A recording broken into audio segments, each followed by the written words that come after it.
This segment is sponsored by Columbus Bar Association. High schoolers texting photos of a half-dressed, drunken classmate, jealous teens ganging up on the new girl on Facebook. Now, are these just samples of the age-old adolescent drama playing out on a new stage? Or are they examples of a light-speed escalation of bullying? Here with some answers is attorney Brian Garvine from the law firm of the same name. Welcome, Brian. Thank you. So talking about a very important topic, teen bullying, what exactly is teen bullying?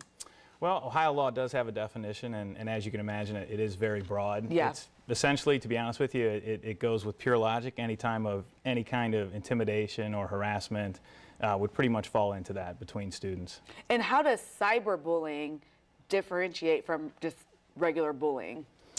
Well, it really doesn't. Okay. It's still bullying. It's just the forum is different, and it's really just over a computer or a cell phone or something like that. Any kind of technological medium, but it's still bullying at its core. It's just a different medium. And I think the other part too that makes it different is that you can have a larger audience, obviously, and you can encourage and have that pile-on mentality a little bit more than the traditional kind of one-on-one or a couple-on-one. Absolutely. Now, harassment between minors is distinguished from harassment between adults, right? Well, it is, particularly in the school setting, because since 2007, all Ohio public schools have been required to have anti-bullying policies in place. So in the student setting, it definitely is different. And now, since 2012, Ohio has addressed the cyberbullying issue with the Jessica Logan Act. And so what advice do you have for parents to keep their kids on the right side of the law when it comes to bullying and cyberbullying? Don't do it. Yeah. Number one, don't right, do it. Yeah. Don't do it. But I think probably to break it down a little bit, to have to monitor what your kids are doing, and I think to talk to them about. I think it's easy in the cyberbullying environment to have that pile-on mentality, and I think that they just need to be cautious of what they're saying and how they're saying it.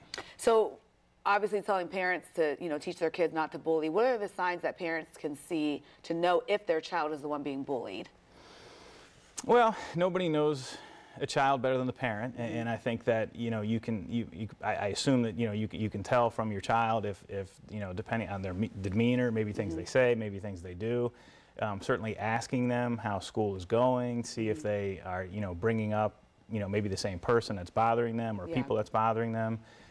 Maybe look at their social media, things like that. I mean, really logical type of things. Is there a reason to hire an attorney if their child is being bullied?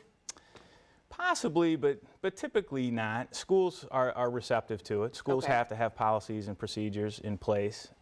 If parents feel like they're not getting anywhere with the school, they can follow up with the school superintendent, the school board.